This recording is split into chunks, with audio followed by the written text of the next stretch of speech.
Shalom Israel, Shalom, Shalom. Brother Naquam, watchman for Israel, coming back at you with these precepts and another cold cut, giving, of course, all honor and all glory to Yahweh. By Shema Mashiach Malak Yahushai, double honors to the elect elders of the house of David that's been in this truth for decades and decades, patiently waiting for the second coming of Mashiach Malak Yahushai. A hearty, mighty Shalom to the men of the Lord, the mighty men of the Lord, who are out there on the highways and byways, pushing this truth, magnifying the ministry, and presenting their body as a living sacrifice. Shalom, shalom. Shalom to all of the men that may not be out there on the highways and byways as of yet, but they're working on it. They're getting built up in the spirit. They're praying, they're fasting, they're studying. They're being diligent and abounding in the work of the Lord. Shalom, shalom. Shalom to all of the Akwaf out there, the sincere sisters out there, married and unmarried, widows, holding it down in the households, reverencing their husbands, being submissive, being diligent, and moving in the spirit of our righteous foremother. Shalom, shalom. Shalom to everybody tuning in live. Keziah, servant of the Most High, fourth tribe, Judamania. So lucky, bear with me. Judamania and everybody else tuning in and will tune in, Lord willing. Salakia. The topic of this code cut is last days, take up your mantle Q&A, right? Last days, take up your mantle Q&A. We're going to dive right into it, right? As we approach this persecution that's inevitable, it's biblical prophecy, right? As we approach, martyrdom coming up, as we approach trials and tribulations, and even your day-to-day walking in truth, the Most High said that you have to read these scriptures and understand that it's written for your learning, right? Let's go to the book of Romans, right? Slakia. Let's go to the book of Romans, chapter 15 and verse 4, first and foremost, right? Bear with me. Let's go to the book of Romans, chapter 15, and I want to go to verse 4. All right, Salakia. So this is Romans chapter 15 and 4, right? The Most High said, whatsoever things were written aforetime were written for your learning, right? It reads, for whatsoever things were written aforetime were written for our learning, that we through patience and comfort of the scriptures might have hope. So things written aforetime are things written what scholars call, the men call the Old Testament, right? Genesis, Exodus, Leviticus, Numbers, Deuteronomy, you understand, Joshua, Judges, etc. These are the things written aforetime, the account of David, the account of Samuel, right? Even the wicked accounts of Saul, Kings and Chronicles. These things are written for your learning, that we through patience and comfort of the scriptures might have hope. Now the scriptures is the Old Testament, essentially, because remember during the time of the Apostle Paul, they weren't walking around with the book of Revelation, right? They wasn't walking around with the book of Acts, right? And the book of Jude. So the scriptures, the Old Testament, was comforting the saints that lived out in Rome, which shows that indeed you have to read the Old Testament. That's for you Christians out there who say, well, that's the old part of the book and we're done away with that. We don't deal with the God of the Old Testament anymore. We deal with the God of the New Testament, which is complete and utter madness. So we're going to go into these accounts and understand what we can learn from. Now, again, this is going to take up your mantle for brothers in the last days, right? Let's go to First Kings. Brothers may be familiar with that, right? First Kings chapter 19. And let's read verse. I'm going to start at 19. Now, this is dealing with Elijah, right? When you read First Kings, the 17th chapter, 18th chapter, 19th chapter, really all the way up into Second Kings, it's a highlight of the life of Elijah. Now, in First Kings 19, it enters in Elisha, right? Now, this First Kings 19 and 19. So he departed thence and found Elisha, the son of Shaphat, who was plowing with 12 yoke of oxen before him, and he with the 12th. And when you go deep into the history of Elisha, a lot of scholars would say that he came from a wealthy background, right, with 12 yoke of oxen and a son of Shaphat. right? It reads, and he with the 12th.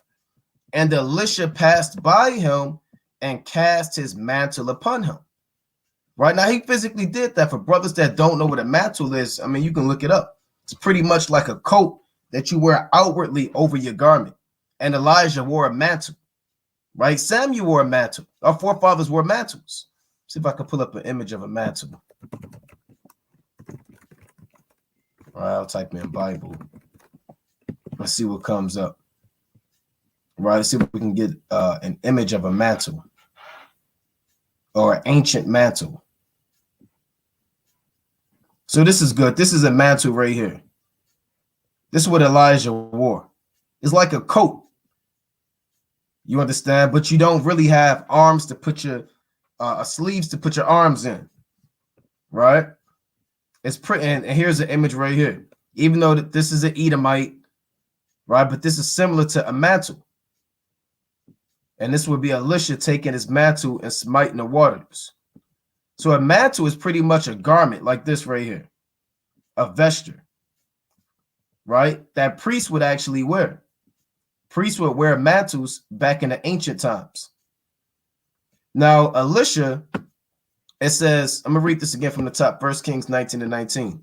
So he departed thence and found Elisha, the son of Shaphat, who was plowing with the 12 yoke of oxen before him, and he with the 12.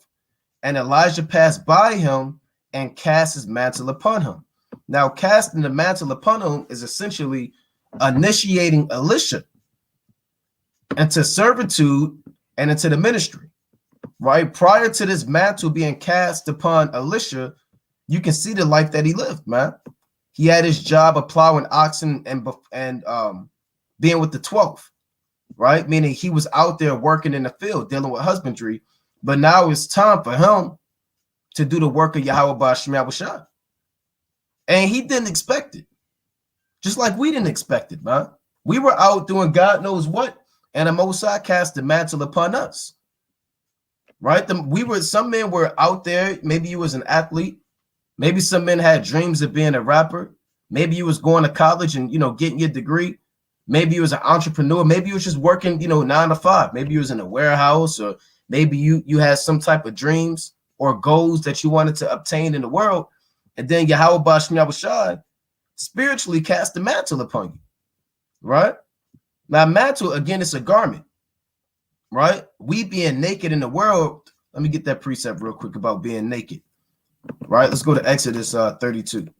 Right, you being naked in the world are now clothed by Yahweh Ba'Shem Yahushua. Right, this is Exodus chapter 32 and 25. And Moses saw that the people were naked, for Aaron had made them naked unto their shame among their enemies. So the concept of being naked spiritually applies to sin. You don't have a covering, right? You don't have a garment to be able to cover your shame, right? Because when you're naked, you deal with shame. And shame is a result of your sins, right? And shame, you can only have shame if you have a consciousness of knowing that something isn't right, right? So when you're dealing with that nakedness, it's dealing with you breaking the commandments. So we all walked around naked, right? We all lived a life of lawlessness, right? Let's go to 2 Chronicles chapter 28, right? And you'll be a liar if you say you didn't. Now, you do have certain brothers born in the truth, right? You do have certain brothers born in the truth, but really 9 times out of 10, you come into this thing from the world, right? Another quick precept, 2 Chronicles 28 and 19. For the Lord brought Judah low because of Ahaz, king of Israel, for he made Judah naked and transgressed sore against the Lord.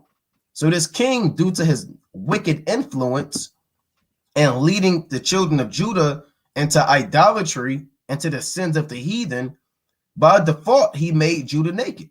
Like when Aaron built that golden calf in Exodus, the 32nd chapter, and said, behold, these be thy gods, which brought thee out of the land of Egypt. He made Israel naked. When you teach your family how to celebrate Thanksgiving, you're making them naked. When you lead them into following Christmas or anything outside of the law, statutes, and the commandments, or anybody, you're stripping them of their garment and making them naked. And you transgress sore against the Lord. I mean, it's an evil thing in the sight of Yahweh Bashim Yahushai. Right? Let me get this another quick precept in the book of Micah. Right? Let's go to the book of Micah, chapter 3, and I'll read verse 2. Right? Micah chapter 3 and 2. I'm going to start at 1. And I said, hear I pray you, O heads of Jacob, and ye princes of the house of Israel. Is it not for you to know judgment? So if anybody should know judgment, it should be the princes and the men that are set up by the Most High. But the Lord is about to tell you about these men who hate the good, love the evil, who pluck off the skin from off them and flesh from off their bones. So not only do our leaders make us naked, but they completely destroy us, man. This is not literal. This is not talking about cannibalism. Oh, they skinned them alive and they plucked the flesh. No, this is a dark saying. It's speaking about leaders who destroy our people. This goes beyond making them naked. This is actually leading them into death and slaughter and feeding off of their evil. That's what this means. Who eat the flesh of my people and flay their skin from off them. And they break their bones and chop them in pieces as for the pot and as flesh within the cauldron. So you do have wicked leaders of our people who lead us into sin, rather you're naked or your skin is completely stripped off of you, you know? And spiritually, the Most High clothes us. The Lord clothed Adam and his wife.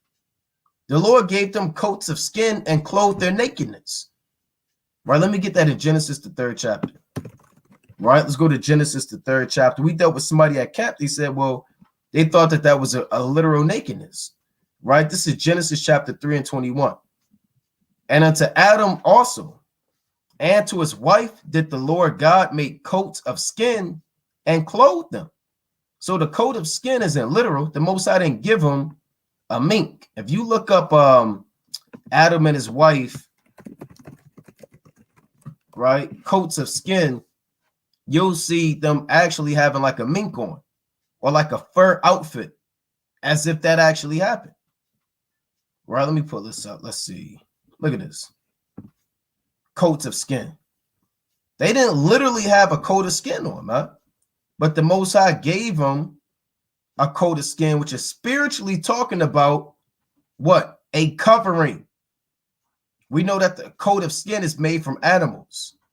So the coat of skin is dealing with the spiritual way of saying animal sacrifice. When Adam and his wife sinned, there had to be a way to make things right, to make reconciliation to the Most High God, to make an atonement, if you can understand.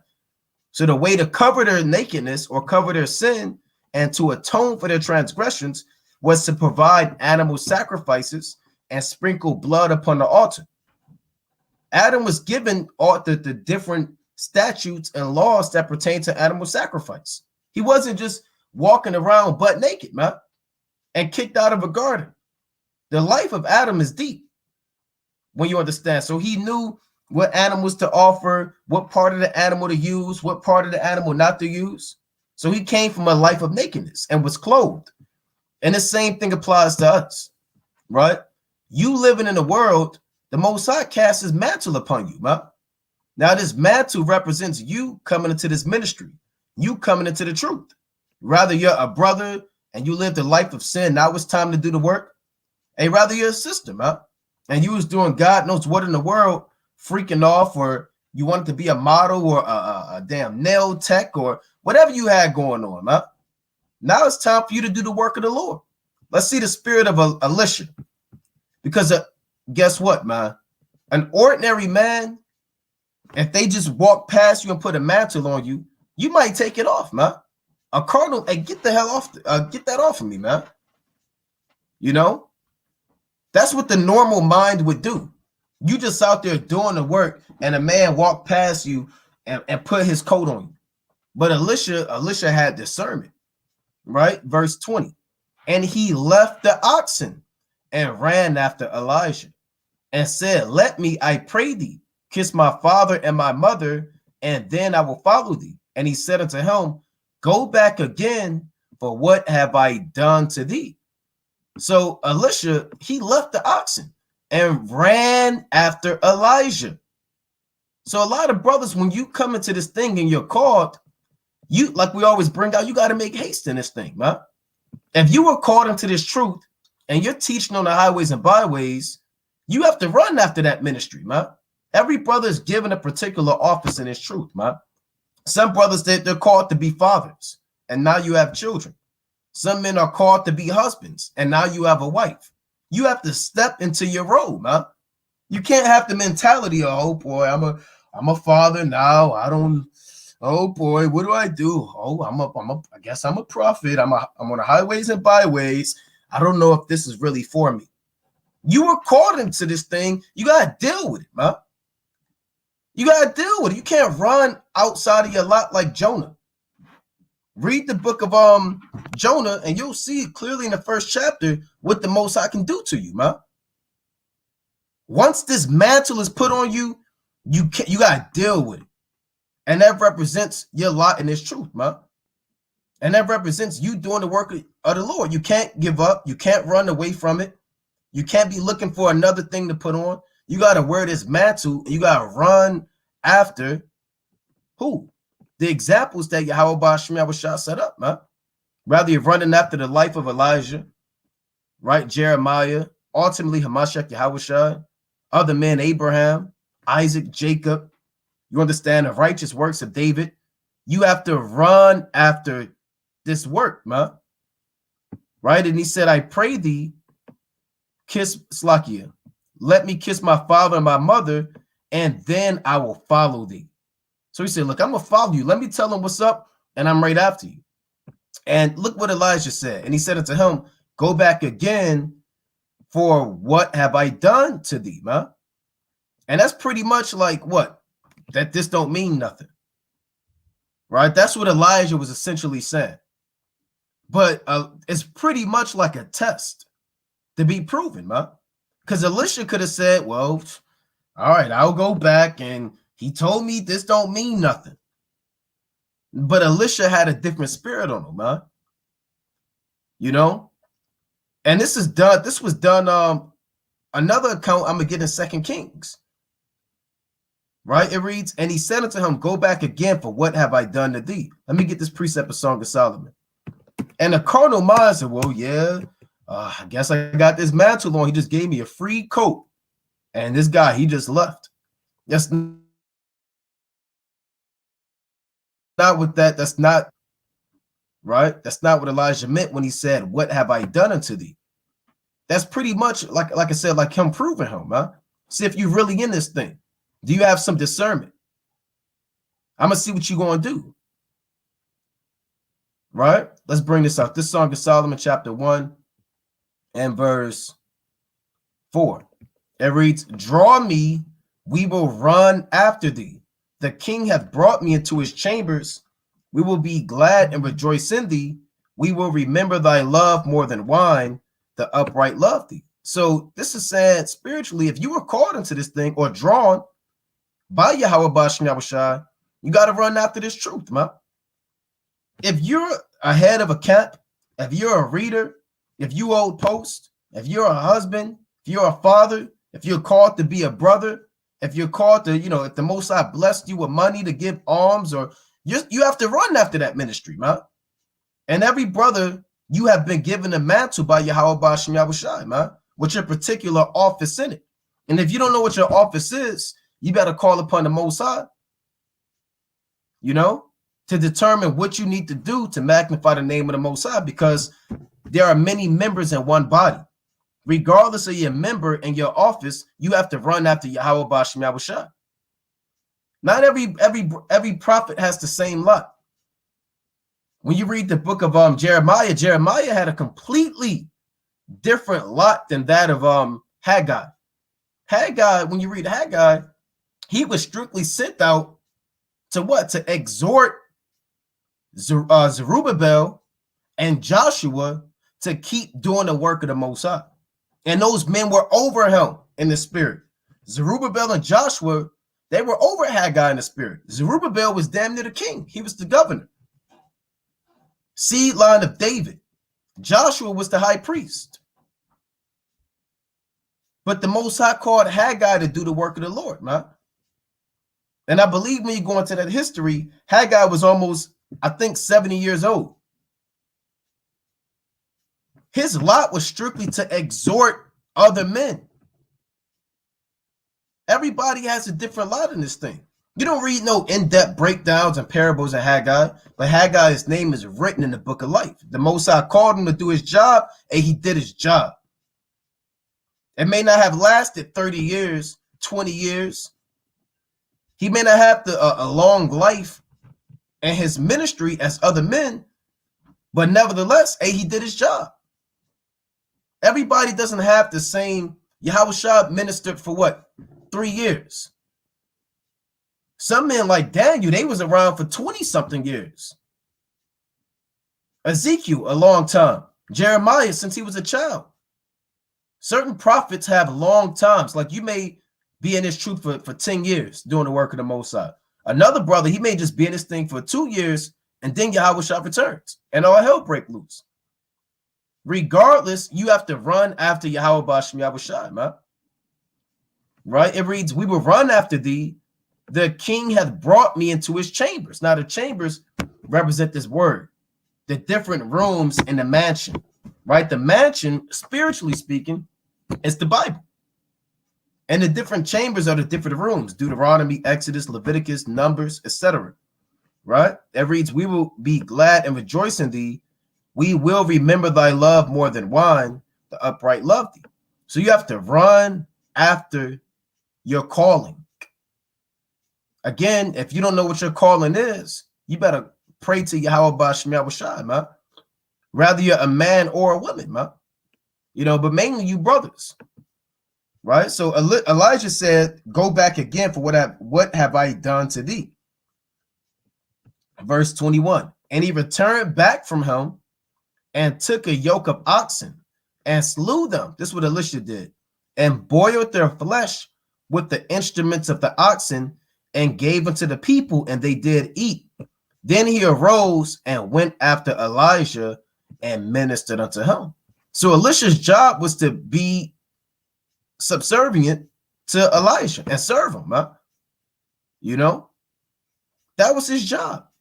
But he ran after his job. He wasn't called at this time to be the mightiest man.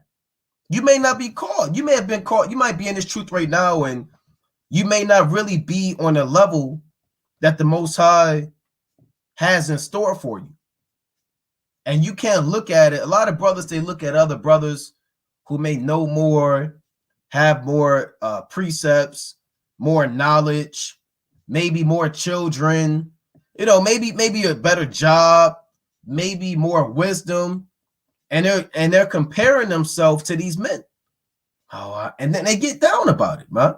I don't know as much as this brother, or I'm not married like this brother, or this brother has all these children, I don't have nothing. Right? You can't compare your life to another man's in his truth. And Elisha is a perfect example of that, man. Because if you read 1st and 2nd Kings, you know what the Most High did to Elisha. He ran to be a servant. He ran to minister to another man. He ran to be a follower. He didn't run to be a leader. Right? And then he was called to be a leader. And not just any leader, he was greater than his master. You know? So brothers have to understand that when you are given this mantle, don't look at where you're at now as the end all be all for you in this truth. Right? Because that's not the case, man. Right? The Most High may have more in store for you than you even know, man. This may just be where you're at right now until it's time for the Most High to increase you. That's why in 1 Peter chapter 5, it says, let me get this real quick. 1 Peter the 5th chapter says, humble yourself in the sight of the Lord, man. Right? 1 Peter chapter 5 and 6. Humble yourselves, therefore, under the mighty hand of the Most High. That what? That he may exalt you in due time. So this is all according to the Most High's time. Right? Being exalted or being advanced is all set up by Yahweh Bashem Yahushua, man.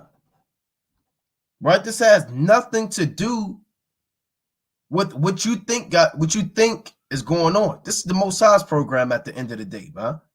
Yeah, you may be in a low level now. You may not feel like you have enough wisdom, or you may feel like you may not have enough of anything, spiritual or physical.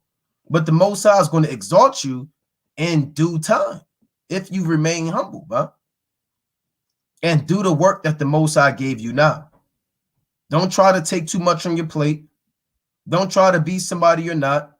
Don't try to be another brother, right? Be who the Most High called you to be, man. It reads that he may exalt you in due time. And don't seek to be exalted. If the Most High exalts you, he exalts you. And the Most High is not going to exalt you day 2 of you being in the truth. Or he may not exalt you day 3, or year 1, or year 2, or year 3, or year 4. Elisha had to wait for a long time, huh? And he wasn't thinking about being exalted. He was just serving Yahweh Bashmi Yahushua. There's a scripture I want to get in the book of Sirach. Right? Let me get this real quick. Right? This is Ecclesiasticus. I'm going to get chapter. Let's see where I want to start off. Right? Salakia. Ecclesiasticus chapter 11 and verse 5. Right? Quick precept. This is Sirach chapter 11 and verse 5. Right? Because again, this thing is about waiting on your ministry, man. And when you're giving your calling, run after it. Right? Run after your calling and go as hard as you can in the calling that Yahweh Bashmi Yahushua gave you. Right? This is Ecclesiasticus chapter 11 and verse 5. It reads, many kings have sit down upon the ground, and what? And one that was never thought of hath worn the crown. Like who? David. David wasn't expecting to wear the crown, but when it was his time, it was his time. Right? Who else? Moses. Moses wasn't expecting to lead out Israel, but when it was his time, he did his thing, man. He embraced it and went hard in it. When you're called into this truth, no one ever thought that you would be an Israelite, man, knowing your nationality, knowing your heritage. You got men that teach on the highways and byways, rebuking heathen, pulling precepts, going into the prophecies, shaking the hand. No one ever thought that, man. It says one that was never thought of hath worn the crown. Meaning what? The Most High, he's going to run on his time. You may not be wearing a crown today, but you may have to wear the crown tomorrow, man. You may have, in the time of Jacob's trouble or martyrdom, where a lot of leaders of the nation of Israel are imprisoned, put to death, and you may have to step up in this thing, man. The Most High may put the spirit on Esau to start just cutting off men, man. Men of renown within the nation of Israel, man, over various congregations, different camps. And those men may be getting cut off, man. You can't, I don't know. Hey, the Most High may set you up, man. And you got to take that and run with it. You can't, oh Lord, what do I do? I don't know what to do. You might be wearing that crown, man. You might be over a congregation. Hey, the Most High, and it don't have to be just a camp. It could be any situation. One that was never thought of hath worn the crown. Hey, the Most High may give you children, man. Oh, I don't know. I got all these children. You better step up and be a father. He may give you a wife. You never thought you was going to have a wife, and the Most High brought you a wife, man. You better step up into your role and deal with it, man. It says, one that was never thought of hath worn the crown. Right? So let's go back to this in 1 Kings chapter 19. Right? It says, then he arose and went after Elijah and ministered unto him. So he ran to be a servant. He waited and ministered unto his master. And then as we go to 2 Kings, we see the reward of good labor, man. Right? We see the reward of good labor. Let's go to 2 Kings chapter 2 and verse 2. I'm going to start at 1. And it came to pass when Yahweh, Ba'ashem Yahushai, would take up Elijah into heaven by a whirlwind, that Elijah went with Elisha from Gilgal. And Elijah said unto Elisha, tarry here, I pray thee, for the Lord hath sent me to Bethel. And Elisha said unto him, as the Lord liveth, and as my soul liveth, I will not leave thee. So they went down to Bethel. And again, Elisha could have stayed. He could have, sometimes you gotta be bold in this thing, man. And Elisha wasn't off. Oh, you got people saying, well, he should have listened to Elijah. Elijah told him to stay here. No, I'm not. Look, I respect you. I understand what you're saying. Hey, but I'm here for you, man. That's the spirit of Elisha. Faithful unto death, man. He could have stayed there. He could have took that order. But sometimes, hey, look, man. You got to do what you got to do. And Elisha said unto him, as the Lord liveth, and as thy soul liveth, I will not leave thee. So he went down to Bethel. So he was a faithful man. And the sons of the prophets that were at Bethel came forth to Elisha and said unto him, knowest thou that the Lord will take away thy master from thy head today? And he said, yea, I know it. Hold ye your peace. So the prophets came to him and said, hey, look, Elijah's about to be gone. And he said, yeah, I know it. Hey, look, chill out. I understand this. Now I'm going to jump down. This 2 Kings chapter 2 and verse, let's see, 9. And it came to pass when they were going over that Elijah said unto Elisha, ask what I shall do for thee before I be taken away from thee. And Elisha said, I pray thee, let a double portion of thy spirit be upon me. And he said, thou hast asked a hard thing. Nevertheless, if thou see me when I am taken from thee, it shall be so unto thee. But if not, it shall not be so. So that's the spirit Elisha was in. The Most High Yahweh, Ba'ashem Yahushai, put it in the spirit of Elisha to ask such a thing that the ordinary man would not ask of. The ordinary man may not ask this, man. He asked for a double portion of his master's spirit. And he received it, man. He received a double portion. He wore the mantle. He ministered. He left everything else behind. He left his family behind, his mother behind, his oxen, his wealth behind, his father behind. He left it all. Ran after his work, did his work patiently, and the Most High exalted him in due time, huh? And made him greater in the spirit than Elijah. He had a double portion. Take up your mantle and be like Elisha. Don't be like Elisha and just in greatness. Well, I want to be like Elisha. He had a double portion. Be like Elisha when he didn't have a double portion.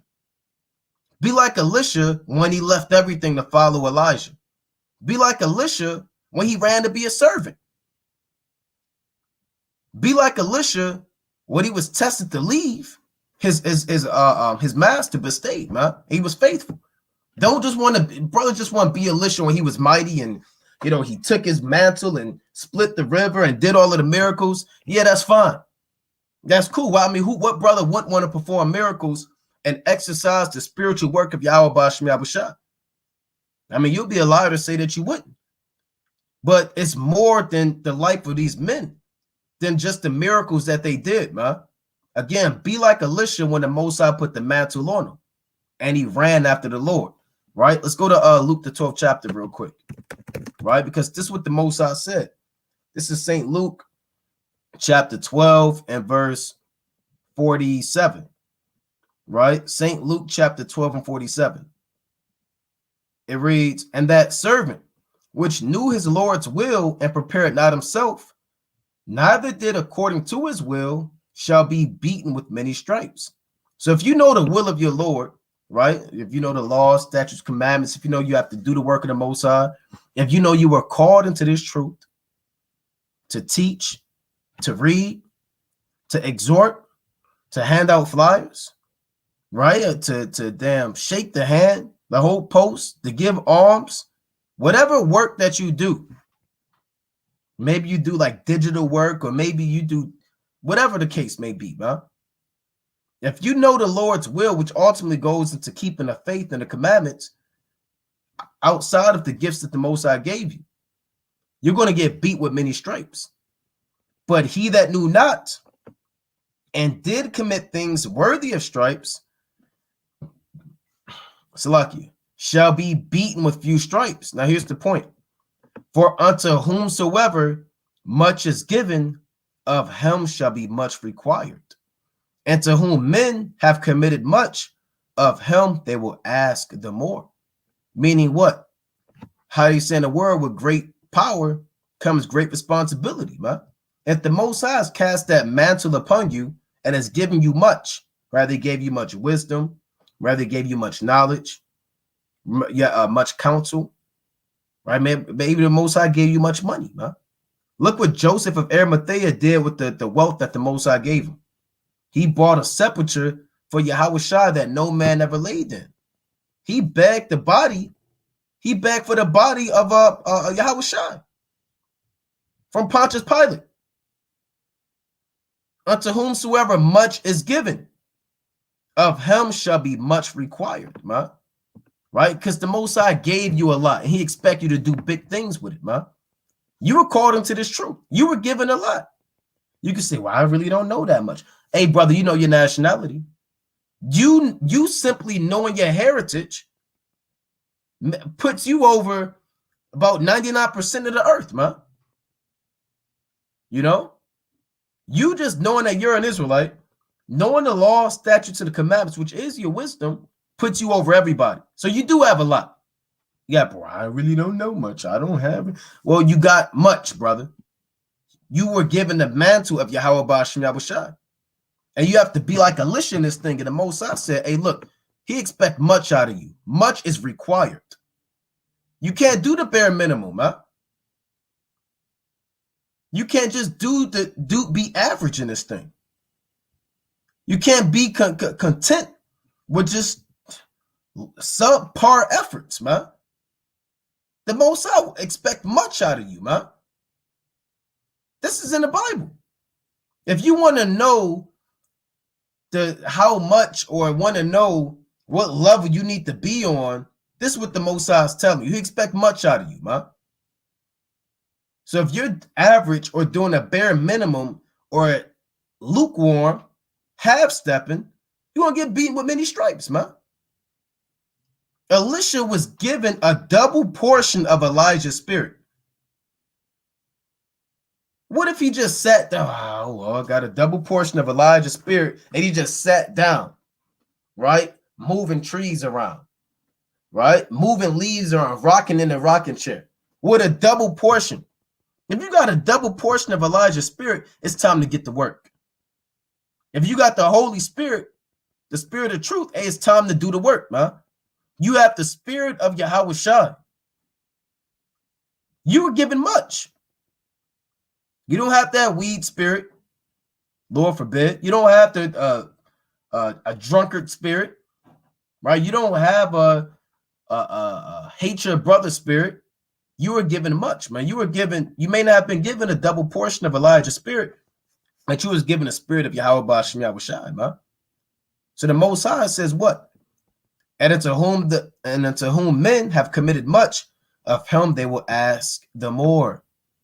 Right? The Most High is going to ask more out of the men that were given much. And this applies to brothers in the truth. He's going to ask more, man. Right? Let's get this precept in the book of let's go to I got a good amount. Well, rather, let's go to the book of Jonah. Right? Let's get the classic, right? Every brother knows Jonah. Right? Jonah. This is Jonah chapter 1 and 1. Right? Now you see the parallel between Jonah being called and Elisha being called. Be like Elisha, don't be like Jonah. Right? Jonah 1 and 1. Now the word of the Lord came unto Jonah, the son of Amittai, saying, arise, go to Nineveh, that great city, and cry against it, for their wickedness is come up before me. Now, brothers may not know that the life of Jonah, or brothers may know that the life of Jonah is not just documented in the book of Jonah. When you go to 2 Kings, I believe that's the 14th chapter, it speaks about the life of Jonah, right? It speaks about Jonah and his ministry. Salaki, bear with me.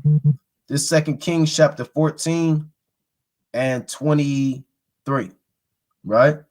In the 15th year of Amaziah, the son of Joash, king of Judah, Jeroboam, the son of Joash, king of Israel, began to reign in Samaria, and he reigned 41 years. And he did that which was evil in the sight of the Lord. He departed not from all the sins of Jeroboam, the son of Nebat, who made Israel to sin. He restored the coast of Israel from the entering of Hamath unto the seaplain, according what? According to the word of the Lord God of Israel, which he spake by the hand of his servant Jonah, the son of Amittai the prophet, which was of Gath-Hepher. Now, Gath-Hepher is a city located in the land of Zebulun. So more than likely, Jonah the prophet would be an Israelite of Zebulun, right? More than likely if he dwelt there as part of his family's inheritance. Gath-Hepher, right, the winepress of digging, hometown of Jonah on the border of Zebulun, right? So Jonah more than likely was a prophet from the tribe of Zebulun. Now, Jonah is telling you in 2 Kings that Jonah had other work he was doing. He was prophesying during the time of Amaziah and these different kings. But now when you get to the book of Jonah, you hear about another calling that he was part of, a partaker of, right? This is the book of Salaki, you bear with me. Right? This is Jonah 1:1. Now the word of the Lord came unto Jonah, the son of Amittai, saying, Arise, go to Nineveh, that great city, and cry against it, for their wickedness is come up before me. But Jonah arose up to flee unto Tarshish from the presence of the Lord, and went down to Joppa, and he found a ship going to Tarshish, for he paid the fare thereof, and went down into it, to go with them into Tarshish from the presence of the Lord. So we see again that Elisha was called with the mantle upon him, and he ran after the Lord. Jonah was called with the mantle upon him and fled from the Lord, man. And said, hey, look, man, I'm going to do my own thing. I don't want to go do the work of the Most High. A lot of brothers, you called into this truth, and you're running from your responsibilities, man. You can't run from what the Most High called you to, man. If you were called to be a prophet, then you better go prophesy. What the hell are you doing thinking about the world, man? And dealing with carnal works. If you were called to be a father, what the hell are you doing being a deadbeat, man? If you were called to be a brother, what are you doing forsaking the brotherhood? If you were called to be a teacher, a reader, an evangelist, a servant of the Most High, what are you doing God knows what, man? Do not flee from the work that the Most High gave you to do, man. And you may say, well, I'm not physically running. I still live in my house. Well, you flee every time you go off. Every time you put something before the work of Yahweh Ba'ashem Yahushai, you are fleeing from your calling, man. You're leaving a job. You're going AWOL. Absent without leave. You're just doing what you want to do. Right? It says, but the Lord sent out a great wind into the sea, and there was a mighty tempest in the sea, so that the ship was like to be broken. So meaning the Most High, he'll catch you, man. The Most High is not pleased. He'll get up with you. Because you may escape from man. Right? Man may not see what you're doing in the dark when you're fleeing from the work of the Lord, when you're making excuses not to go to camp. Right? When you're on those nasty sites, right? Or you're committing adultery and talking to other men's wives about lewd things, The Most High sees that, man. The Most High is watching you run from your office. It reads, but the Lord sent out a great wind into the sea, and there was a mighty tempest in the sea, so that the ship was like to be broken. Meaning the Most High, he'll kill you, man, if he need to, or if he want to, rather. If he want to, he'll kill you, straight up and down. You can keep running from the ministry, man. Keep putting stuff before Yahweh Shem Yahushua. Keep setting up idols in your heart, man, and gods in your mind, and sacrifice unto him. Keep doing that if you want to. And see what happens, man. You're going to get swallowed up like Jonah. I'm not going to read the whole book of Jonah. Brothers know, right?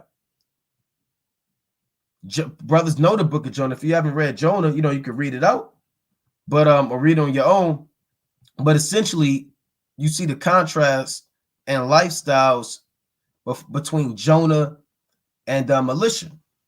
Let's go to the book of Judges, chapter 6. I'm gonna get a few more. I want to get into this Q&A as well. See how much time. Okay, Con, let me get this real quick. This Judges chapter 6 and verse 11. And there came an angel of the Lord and sat under an oak, which was in Ophrah, that pertained unto Joash the Abiezrite. And his son Gideon threshed wheat by the winepress to hide it from the Midianites. Why? Because the Midianites, when you read this account, they raped, robbed, and murdered Israel at the time. And the angel of the Lord appeared unto him and said unto him, Yahweh is with thee, thou mighty man of valor. Now remember, Gideon wasn't expecting this, right? He didn't pray for the Most High to visit him with an angel. He wasn't thinking about it. The Most High just came to him and said, hey, look, it's time, right? You're a mighty man of valor. Hey, look, I need you, right, to do a job for me, man. This is what the Most High does to every one of us, man. You're doing whatever in the world, whatever pleases the flesh, right? Whatever pleases man, then the Most High comes to you. And you find out that the Lord is with you, man. And you're a mighty man of valor. You may not be physically strong, but the Most High gave you this truth. When you read the book of Amos, I'm going to go back to that. Amos said, let me go to Amos, the 7th chapter real quick. He said, I wasn't a prophet, neither was I a prophet's son, right? But the Lord called me. This Amos chapter 7 and verse 14. Then answered Amos and said to Amaziah, I was no prophet, neither was I a prophet's son, but I was an herdman and a gatherer of sycamore fruit. So he was called to this thing. He used to deal with oxen, cattle, bullocks. That was his job. And he gathered sycamore fruit. That's all he did. That's all he knew. But what happened? And the Lord took me as I followed the flock. And the Lord said unto me, go prophesy unto my people Israel. And that's what Amos did, man. Amos didn't buck up. Amos didn't go do his own thing. The Lord called him from doing whatever he was doing in the world to prophesy unto Israel. So what do you think he did? He prophesied, man, in front of kings, in front of the priests. When you read this chapter, they wanted to kill Amos, man. They said, look, let me bring this out real quick. This is Amos 7 and verse 12, right? Amos 7 and 12. Also, Amaziah said unto Amos, O thou seer, go, flee thee away into the land of Judah, and there eat bread and prophesy there.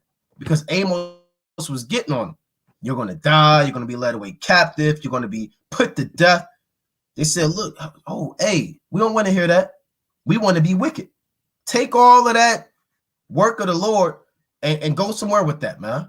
Go eat bread, go chill out, and you can prophesy there. But we up here being wicked. We're going to do us, man. And the prophets are party poopers, if you can understand. Right? They rain on your parade of wickedness. And people don't like that, man. Right? So they told Amos, hey, go down and prophesy there. but prophesy not again any more at Bethel, for it is the king's chapel, and it is the king's court. Now, this is what the man told him. But your flesh could tell you this. Don't do the work of the Most High. You're tired. Don't read. Don't study again tonight. Don't fast. Don't pray. Play video games. Get on the internet. Get on TikTok. Get on Instagram. It's always a demon trying to tell you not to do the work of the Most High, man. Your flesh. Oh, your back is telling you, oh, you can't stand and go to camp today. Your woman. Oh, you don't spend enough time with me. You're always with the brothers. Your children crying, Daddy, you don't love us. There could be demons calling you old worldly friends. There's always spirits trying to stop you from wearing your mantle, man, and doing the work of the Lord. They say, look, this is the king's chapel. This is the king's court. Stop prophesying. Stop doing the work. Now, you can give heed to it and say, okay, well, yeah, all right. Spiritual demon Satan, you got me. Okay, Satan, right? Whatever you say.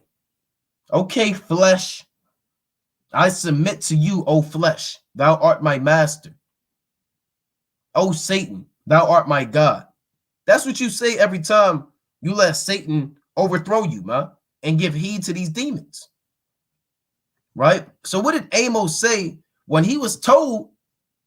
Because really, it's not Amaziah that's really saying that. It's a spirit inside of Amaziah trying to tempt Amos to have fear in his heart, not to do the work of the Most High. That's all it is. Remember, we wrestle not against flesh and blood, but against principalities.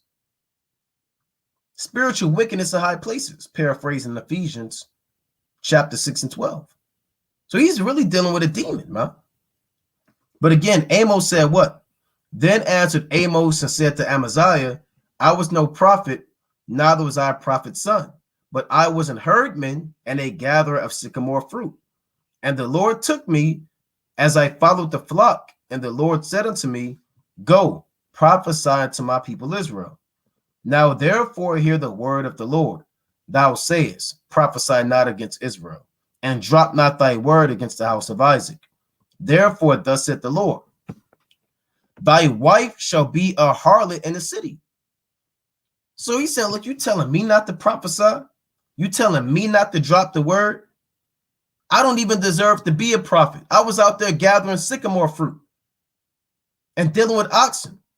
The Most High told me to prophesy, man. This is a heavy lot. Why the hell would I disobey the Most High? That's what Amos is saying. Right? And that's how you got to look at it, man. You're in a heavy lot right now. Would you rather go back to doing God knows what, man, in the world?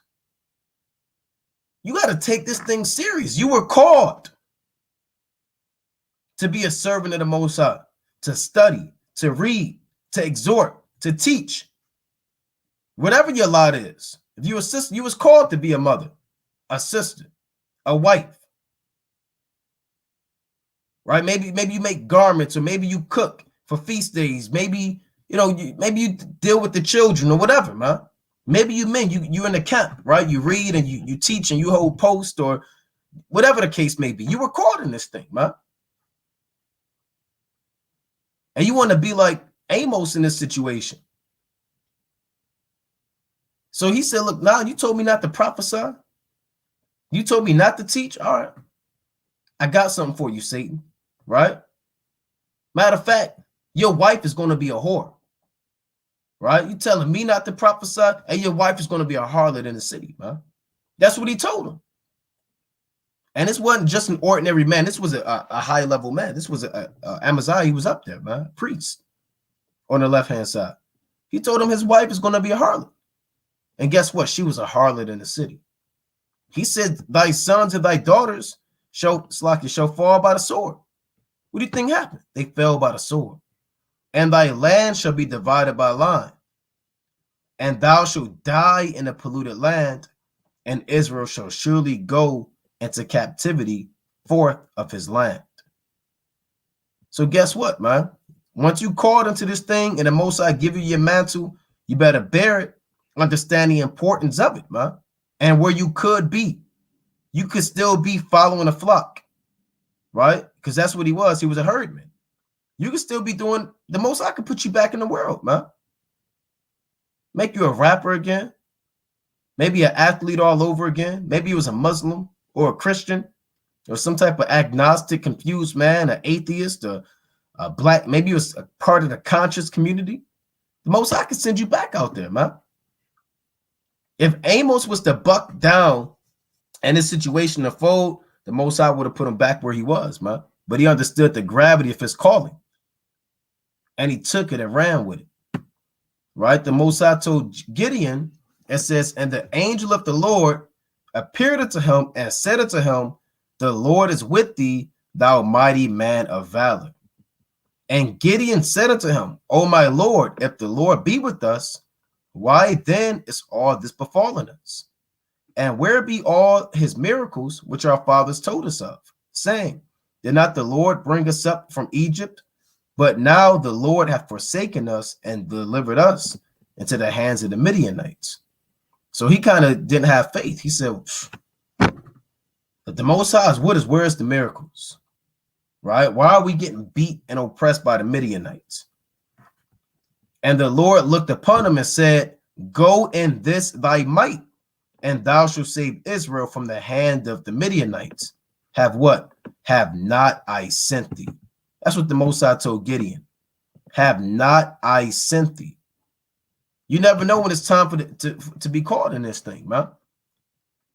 And you got to believe. You got to have faith in this thing. That whatever office the Most High called you into, once you find out what your office is, that you're going to do it and prevail. It says, have not I sent thee? Right? So brothers got to learn how to take up their mantle, be like Elisha. Do not be like Jonah in that situation. Be like Jonathan. I mean, it's like your Simon. When Judas and Jonathan died, Simon had to step up, man. Sometimes you got to step up in this thing and learn, and you may have to be a leader quick. You have to learn how to be a father quick. Learn how to be a brother quick. You don't have all day sometimes. Sometimes you don't have 3 years to figure this thing out all the time. If you got children, you don't have 10 years to figure out how to be a father, man. But you got to deal with it. If you a mother, you don't have 40 years. How do I do? You got to get this thing done. You got to act fast. You got to prevail. You got to believe. You got to get this thing rolling. You was caught in this truth. You don't have 10 years to figure out what to do in this thing, man. Have not I sent thee? And the Lord called you. It's time to believe, man, and make moves. You know? And Gideon had a lot of mercy when you read this account from Yahweh Shem Yahushua. You know, he asked the Most High, can you wet the fleece? Okay, can you wet the ground? I don't believe. Can I do this offering? And the Most High, he had mercy on Gideon. The Most High may not have mercy on us the same way he had it on Gideon. The Lord said, have not I sent thee? Right? So I'm going to open up the floor for the, take a few minutes to deal with a Q&A. Let's see if I can go back to the top and I deal with some of these questions. Okay, from Kazeya. Why was Moses' father-in-law allowed to offer sacrifice to God? Exodus chapter 18 and 12. Let's deal with it. Right? Exodus chapter 18 and verse 12. Right? Jethro.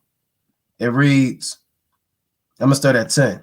It reads, and Jethro said, blessed be the Lord who hath delivered you out of the hand of the Egyptians and out of the hand of Pharaoh, who had delivered the people from under the hand of the Egyptians. Now I know that Yahweh is greater than all gods, for in the thing wherein they dealt proudly, he was above them. And Jethro, Moses' father-in-law, took a burnt offering and sacrifices for God. And Aaron came, and all the elders of Israel to eat bread and Moses' father-in-law before God. So Jethro, these offerings was done by the priests, right? You can have offerings. We bring offerings. We offer offerings to the Most High, but we do it on behalf of priests or the Levites, right? When you go into the law, let's go to the book of Leviticus, chapter 22 and 25. It reads, neither from a stranger's hand shall ye offer the bread of your God of any of these, because their corruption is in them and blemishes be in them, they shall not be accepted for you. Right? So from a stranger's hand or an Edomite, he can't offer offerings. Rather, they're corrupt, maimed, halt, blind. He can't just go and do it, man. He'll get put to death. Right? When you read about Amaziah proceeded, it's like Uzziah proceeded to light incense and have a censer and do the work that the priest did, man. The Most High gave him leprosy. Jethro was not going on the altar and just offering up a burnt offering on the altar, right? This was done like similar to Job, right? Let's get this in the book of Job. This is Job chapter 42 and verse 7. I'm going to start at 8. Therefore, take unto you now, this is what the Lord told Eliphaz and the other men that was with Job when they went off. Therefore, take unto you now 7 bullocks and 7 rams, and go to my servant Job and offer up for yourselves a burnt offering. And my servant Job shall pray for you, for him will I accept, lest I deal with you after your folly, and that which ye have not spoken of me, the thing which is right, like my servant Job. So Eliphaz the Temanite and Bildad the Shuhite and Zophar the Naamathite went and did according as the Lord commanded them. The Lord also accepted Job. So it says, go to my servant Job. So they brought this, but Job is the one that actually had to do it. Keziah, can an Israelite be saved if he don't know he's an Israelite? He keep the law and faith, but think the small hat is the real Jews. No, it don't work like that, right? Let's get the book of Matthew, right? St. Matthew, actually, Isaiah 59 and 20. Let's get the classic. Isaiah chapter 59 and 20. You can't believe that the Amalekites are the real Jews and make it, man. Right? You have to be, let me get this precept first in Romans 12 and 2. Right? It reads, and be not conformed to this world, but be transformed by the renewing of your mind, that ye may prove what is that good and acceptable and perfect will of the Most High. Right? So you have to completely change your thought process. You have to believe and know that you're an Israelite and called into this truth, man. Right? If you don't believe that you're an Israelite, but you're keeping the laws and faith, that doesn't even matter. Right? Because you have Gentiles in the world, we kept certain laws. You have murder. Nobody, a lot of brothers, you never murdered anybody. You kept the law. Right? A lot of brothers never committed adultery. You never stole. You honored your father and your mother. Right? You kept particular laws, man. But it's not just about keeping the law. It's about believing, and not just because if you believe, then you're going to believe in the entire gospel. You're going to believe that you're an Israelite, who Yahweh is, the God of our fathers, Abraham, Isaac, and Jacob, and believe in Yahweh Shai. So you have to completely reform your mind, right? So let's move on. I want to try to run through these quick. I want to have a nice answer, Lord willing, but I don't want to be too long-winded. When does Ezekiel 38 and 14 take place? Right? Ezekiel, so this is going to be more so rapid fire, right? Ezekiel chapter 38 and 14. Therefore, son of man, prophesy and say unto Gog, thus saith the Lord God, and that day when my people of Israel dwelleth safely, shalt thou not know it. So that's going to take place once we're beamed up out of Babylon the Great and these various lands, put into our land, right? Prior to the kingdom of heaven being established. Let's get that in the book of Ezekiel, the 20th chapter, right? Ezekiel chapter 20. It's like your Revelation, the 20th chapter. This Revelation chapter 20 and verse 7. I'm going to start at 8. I'm going to start at 7. And when 1,000 years are expired, Satan shall be loosed out of his prison. So that 1,000 years in Revelation 20 and 7 is speaking about the time when the so-called white man came into power during the 1300s, 1400s, all the way until now. That's Satan being loosed out of his prison, him being set back up in a position of power and rulership. And so, because prior to that, in the dark ages, he was what? He was the role of a slave and a servant, dwelling in the mountains, howling at the moon, while the Israelites ran all parts of Europe as the Holy Roman Empire or as the Moors of Iberia or the Iberian Peninsula. We dominated Europe, and Esau, he was nowhere to be found sitting on the throne. But in the 1400s, he began to be back in power and went to deceive all the other nations on the earth.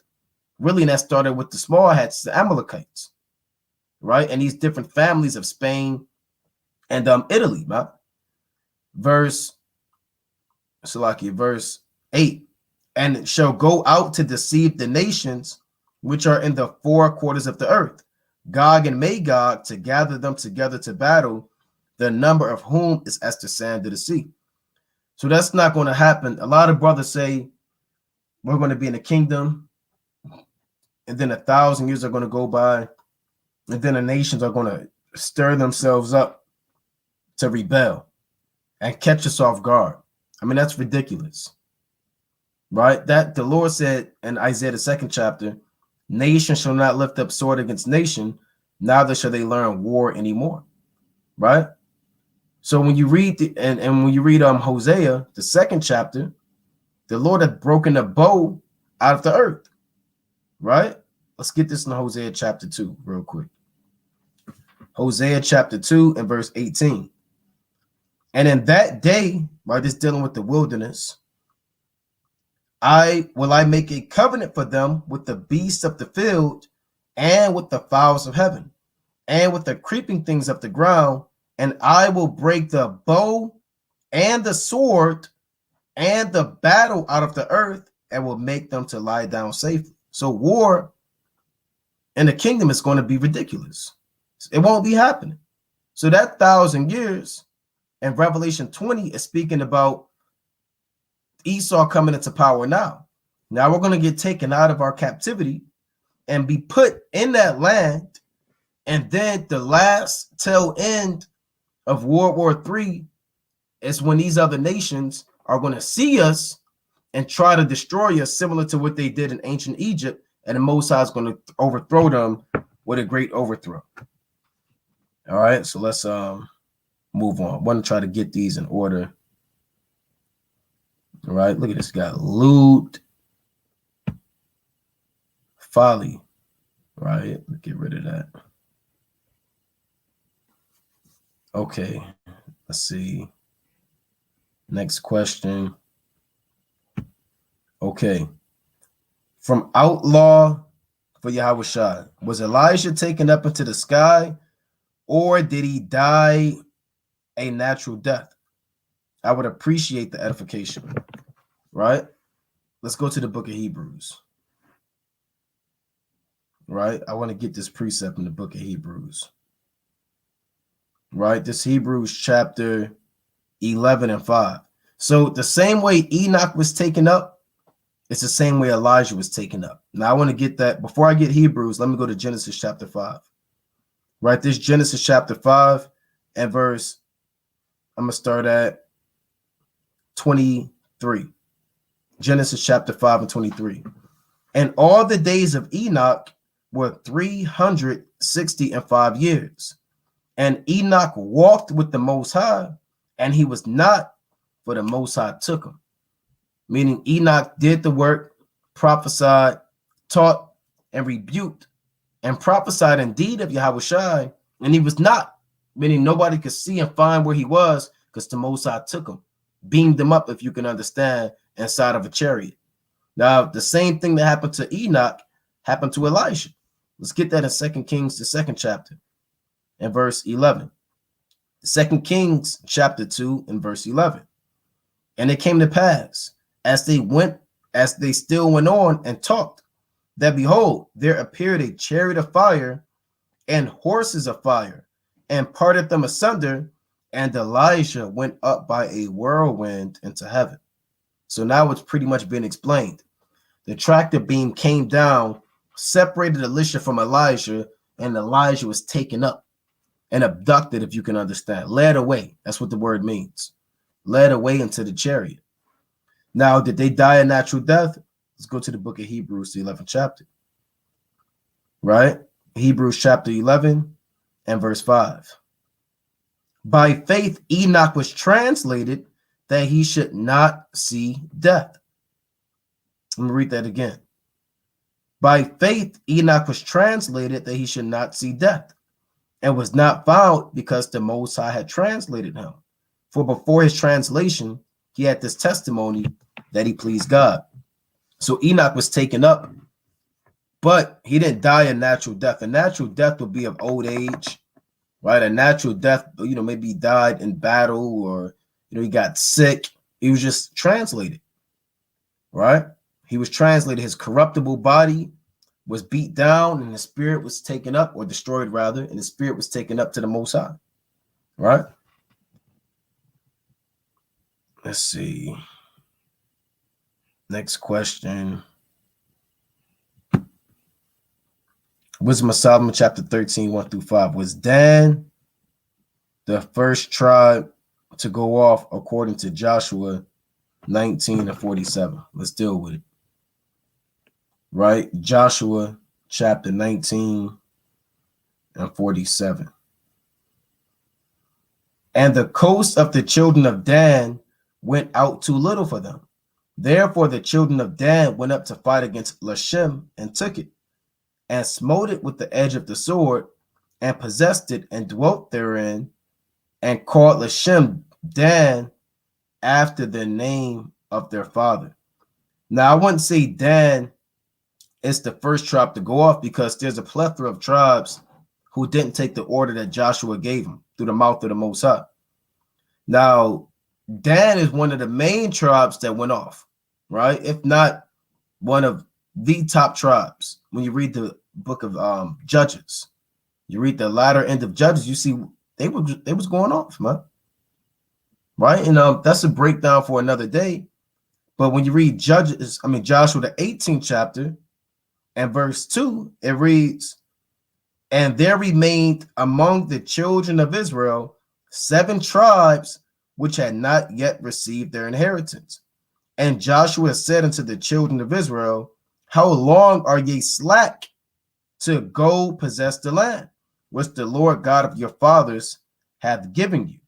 So you had 7 tribes who was taking their time, huh? Not just Dan. Dan did the most. Like I said, we can go into Dan and like a whole nother breakdown, right? Read the book of Judges and go back into Joshua and see geographically how their inheritance became something and slaughtered people that the Most High didn't tell them to slaughter. It was madness. But I wouldn't say technically they were the first tribe to go off, right? Because you had other tribes who was in that same slothful spirit of not taking the land.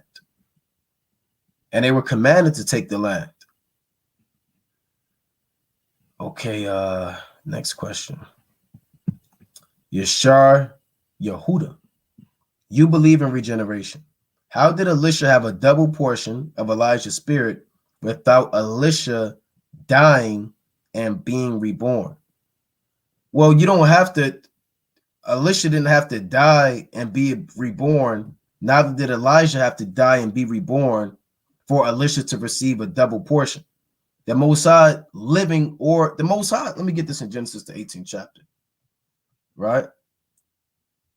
And then I'm going to go to the book of Numbers, right? This Genesis chapter 18 and verse 14. Is anything too hard for the Lord? At the time appointed, I will return unto thee according to the time of life, and Sarah shall have a son. So we can't put the Most High in a box and try to determine what has to be done for the Most High to do his will. Now, when you read the book of Numbers, you can clearly see that the spirit that was on Moses, it was taken, a portion of it, and given to the 70 men of the elders of Israel. And Moses did not have to die, neither did he have to be reborn, or the elders. They didn't have to die or be reborn for the spirit to be translated essentially from one man to another, right? And this is Numbers chapter 11 and verse 17. It reads, "And I will come down and talk with thee there, and I will take up the spirit which is upon thee, and will put it upon them. And they shall bear the burden of the people with thee, that thou bear it not thyself alone." Right? So the Most High took the spirit that was on Moses and gave it to the elders, and they both were alive. Right?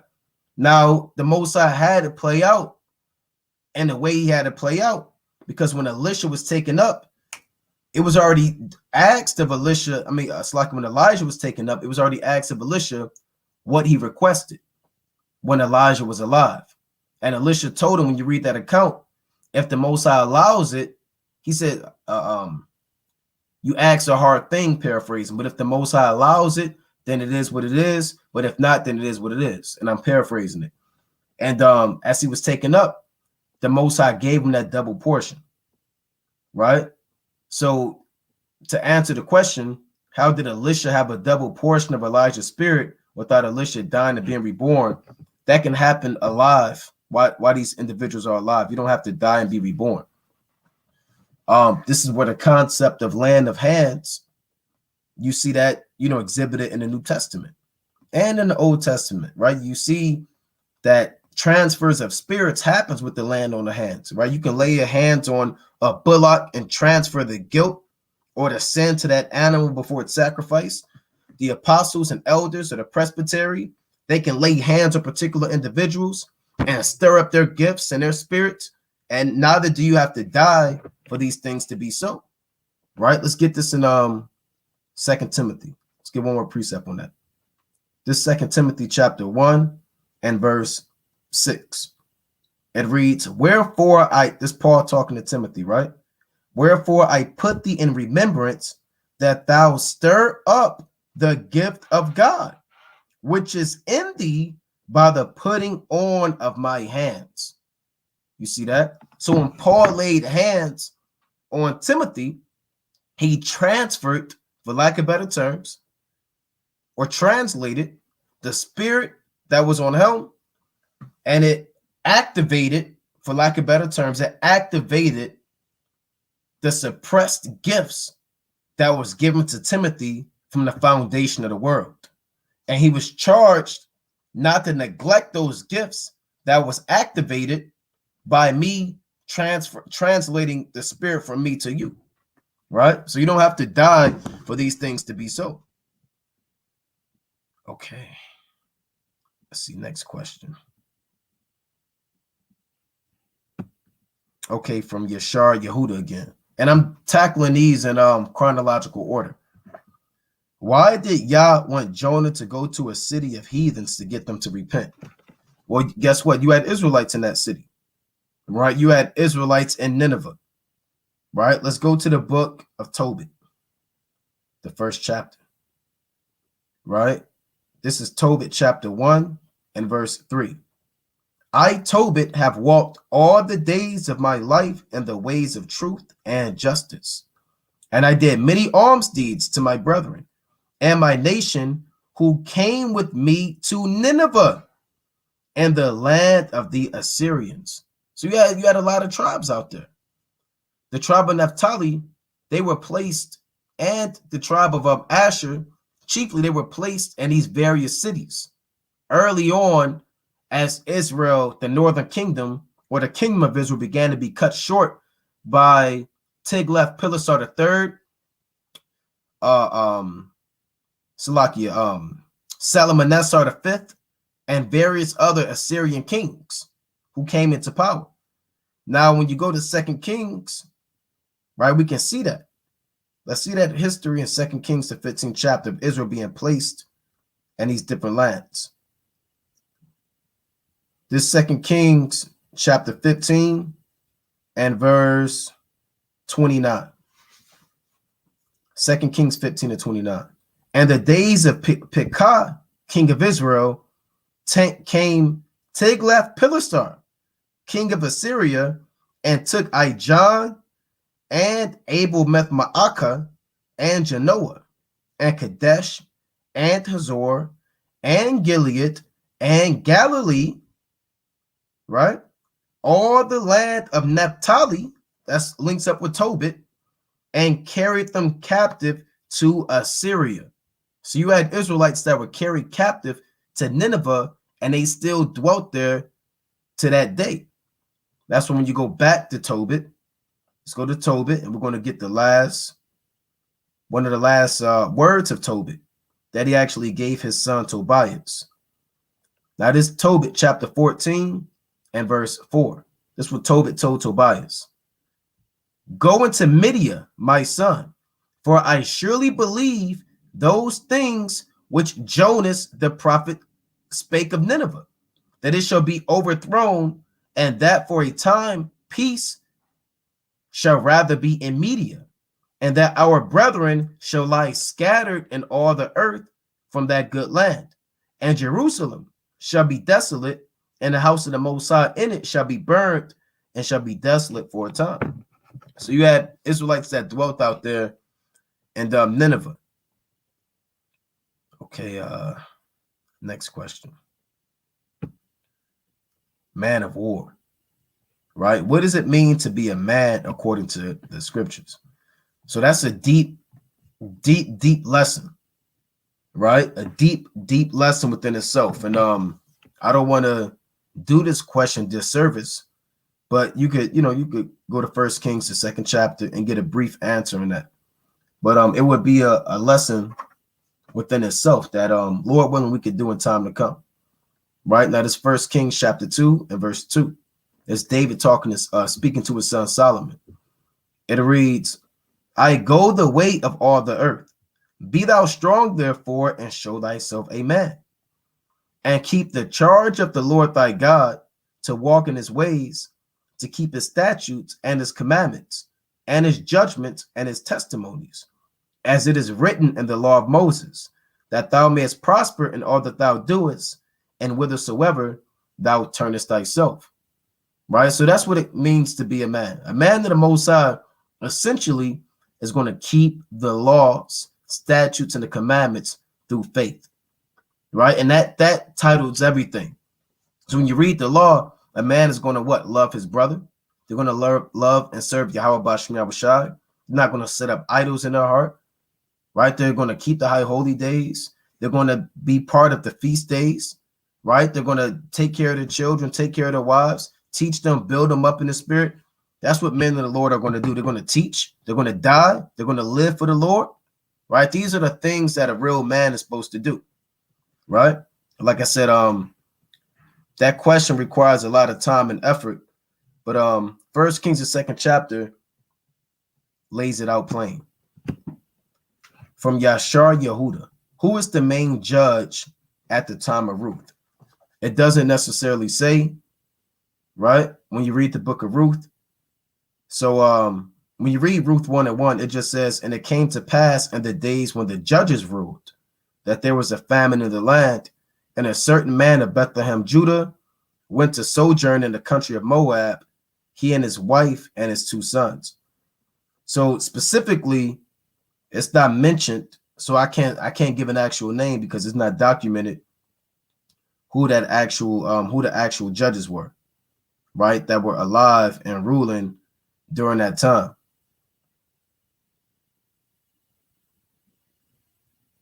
All right, Salakia.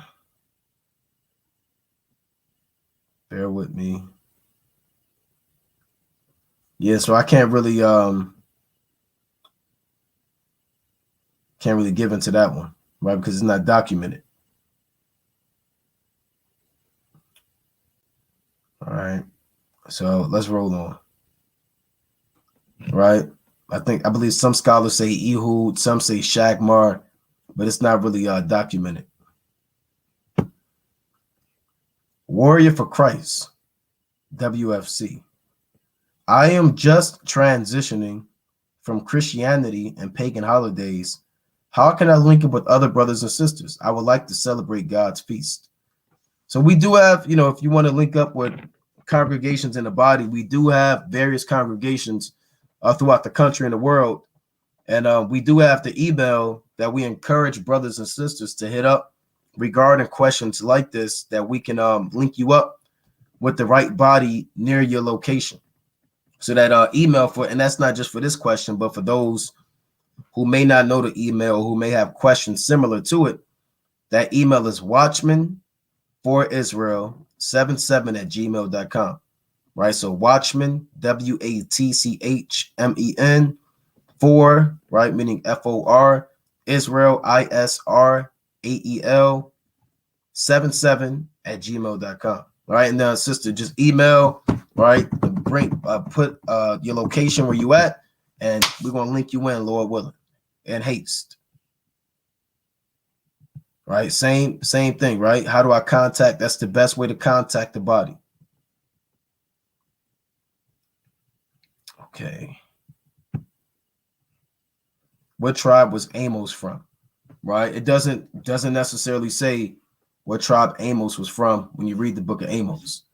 Now, when you read Amos, the 7th chapter, like I went into, in time past, they say that he came from Judah, right? Because Amaziah said, go prophesy to Judah, but it doesn't necessarily say, right? It doesn't necessarily, a lot of information about the life and biography of particular men isn't documented in the scriptures, right? Like what city Daniel lived in, right? We wouldn't know what city Daniel lived in prior to him getting taken captive, right? Or did Ezekiel walk with a staff, or did he have not a staff, right? We wouldn't know. Certain things aren't mentioned in the Bible, right? Now, you can do, I would say, a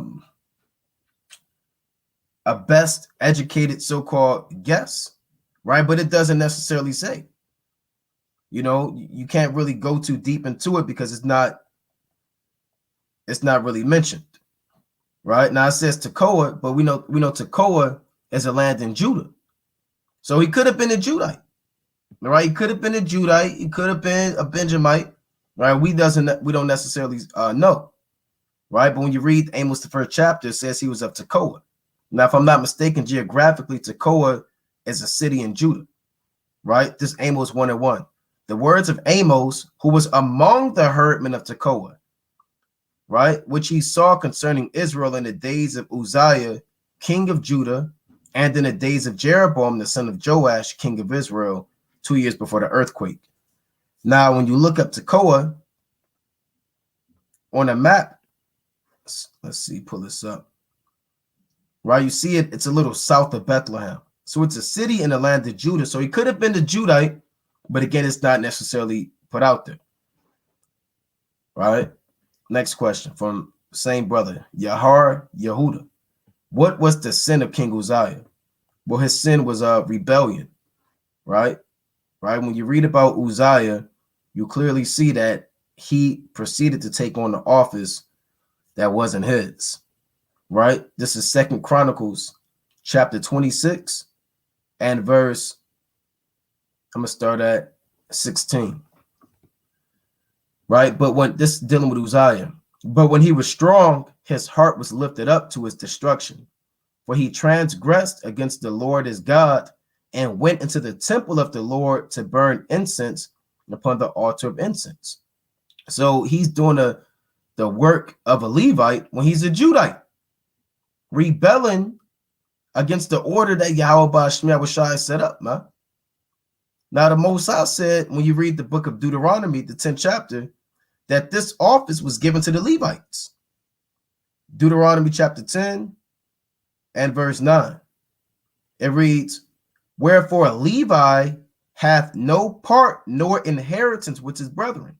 The Lord is his inheritance, according as the Lord thy God promised him. So it was already promised that the Levites would be doing the ministry and the work of the Most High. Even when you read the book of Numbers, the 25th chapter, Through Phineas' bloodline, they were given an everlasting priesthood.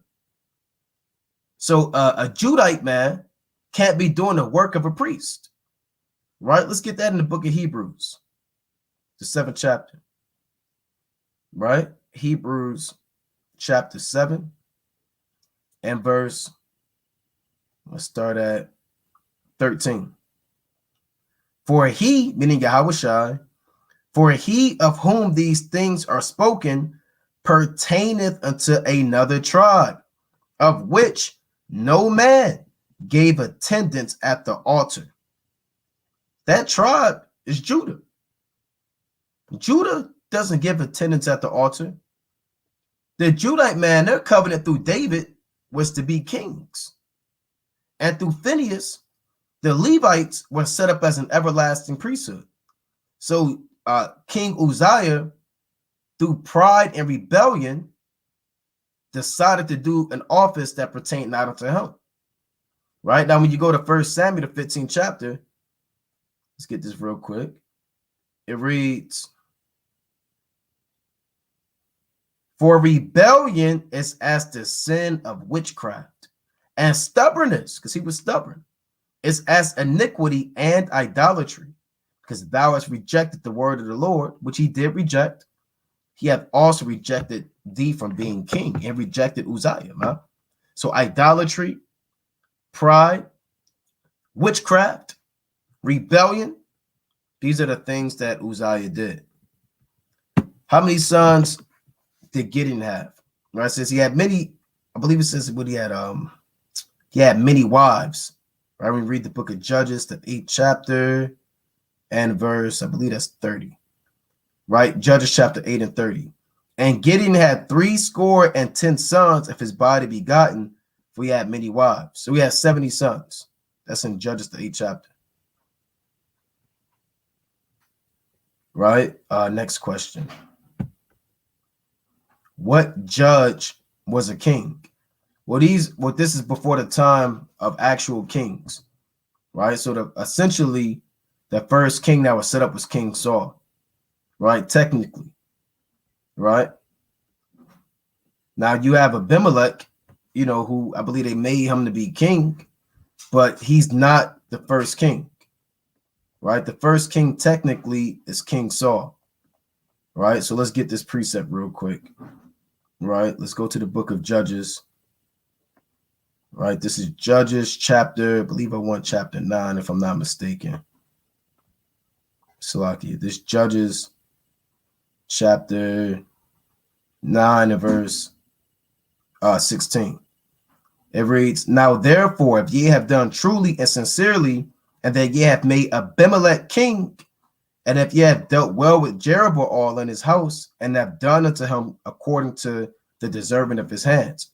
So they set up Abimelech, but he's technically not the first king because he wasn't anointed and set up by Yahweh Shem Yahushai. That was a man.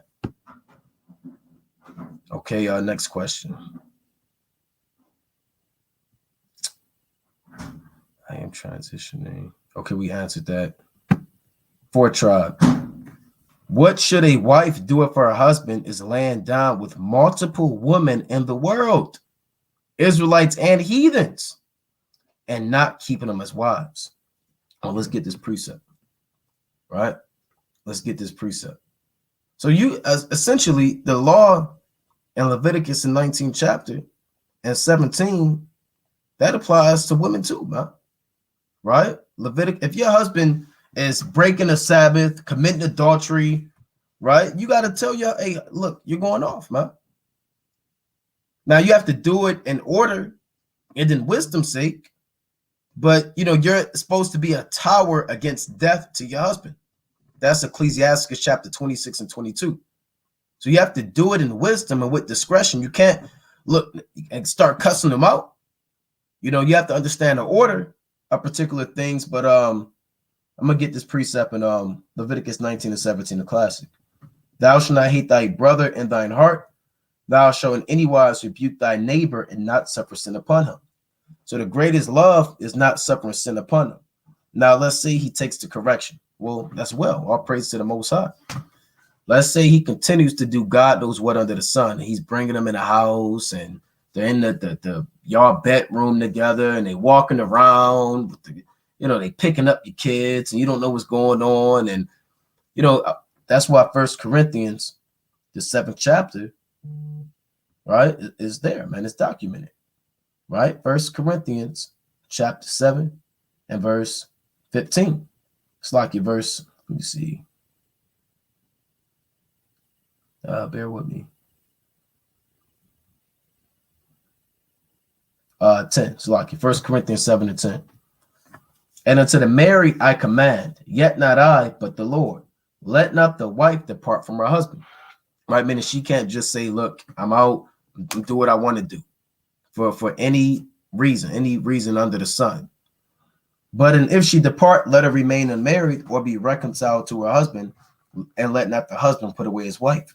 So, you don't want to be foolish, right? And put yourself in a situation where you're dealing with domestic violence, or, you're unsensibly being in the same house, and you hear him dealing with Moabite woman and Ammonite woman and Israelite, the doors just going to and fro, you just sitting there, right? That'll destroy you, man, and put spirits on you. So you want to use wisdom. You may have to say, look, right, you're wicked, you're going off, you don't take no correction, you won't take no counsel. Look, I'm gonna do this for a while until you get your spirit right. And you can't deal with no other man, right?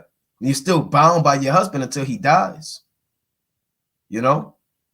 But and Lord forbid he dies. But if that's the case, that's the only reason you could deal with another man, and that man has to be in the Lord. But you're still bound by that man. Now, for peace sake, the Lord said, let the peace of the Most High rule in your heart. Then you may have to separate for a while, man. And pray for your husband. And maybe go on a fast if those spirits hop off your husband, man. But you have to first and foremost let him know, what's going on, and wisdom. Okay.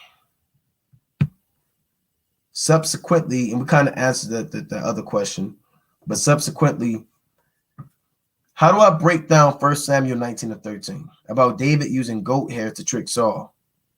It was used just as a similar trick, correct? Yeah, that's essentially what it is. That's where they get it from. Right? Let's read it. 1 Samuel 19. That's where these movies and stuff get it from. They get it from Israel. Right? And when we read the precept, you'll understand. First Kings, I'm going to read 19 and 12. So Saul wanted to kill David, right? With this 1 Kings 19 and 12. So Michal let David down through a window, and he went and fled and escaped. And Michal took an image and laid it in the bed and put a pillow of goat's hair from his bolster and covered it with the cloth. So she made like you see in those TV shows, and the kids, they sneak out and go to the movies or go hang out with their friends, or, they go do God knows what under the sun. They make they take a damn pillow and they cover it with the blanket to make it seem like the person is asleep. David did that, man. They got it from David. David, they got it from David. Okay, so let's roll on. Okay, we pretty much answered this in Exodus chapter 18, right? We covered this. You're going to have, you had offerings before the Levites, right? Abraham did offerings.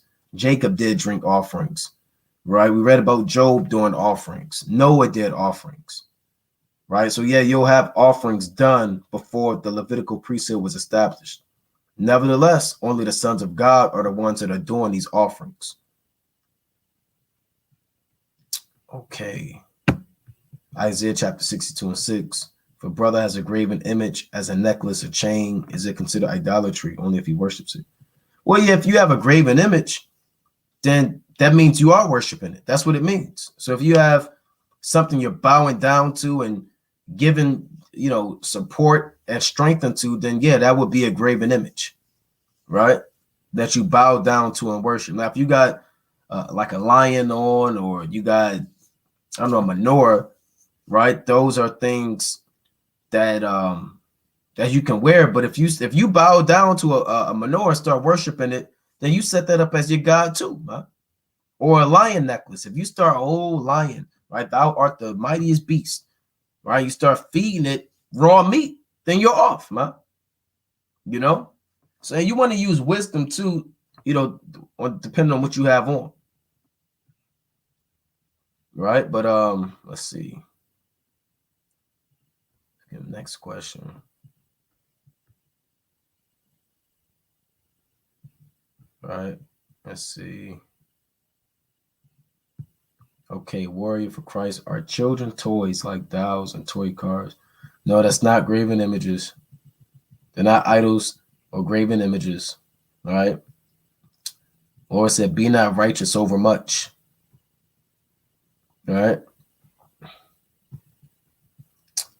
All right, well, with that, we could wrap up. Giving, of course, our honor and glory to Yahweh Bashima Mashiach Kwamalak Yabushai. Lord willing, we could do another Q&A later this week, maybe on a Shabbat. We'll see, most High willing. Quick announcements. New moon is tomorrow night at sundown, right? So brothers should be keeping the new moon November 23rd at sundown. You should not be eating any Thanksgiving meal, leftovers, hanging around with the family, being a partaker of their strange rites and reveling. You should be keeping the new moon and its holiness and perfection. The Cold Cuts channel, we have a new Cold Cuts channel, Lord willing. That should be back up and running tomorrow evening. It's called Cold Cuts Resurrected.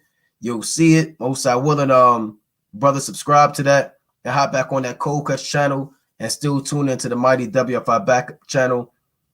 December 17th at sundown is the Feast of Dedication. Keep that in mind. Mark your calendars. But with that, again, most I willing, you was edified. Yahweh Bashima Mashiach Kwamalak Yabushai. Kwam Yashala. Shalom.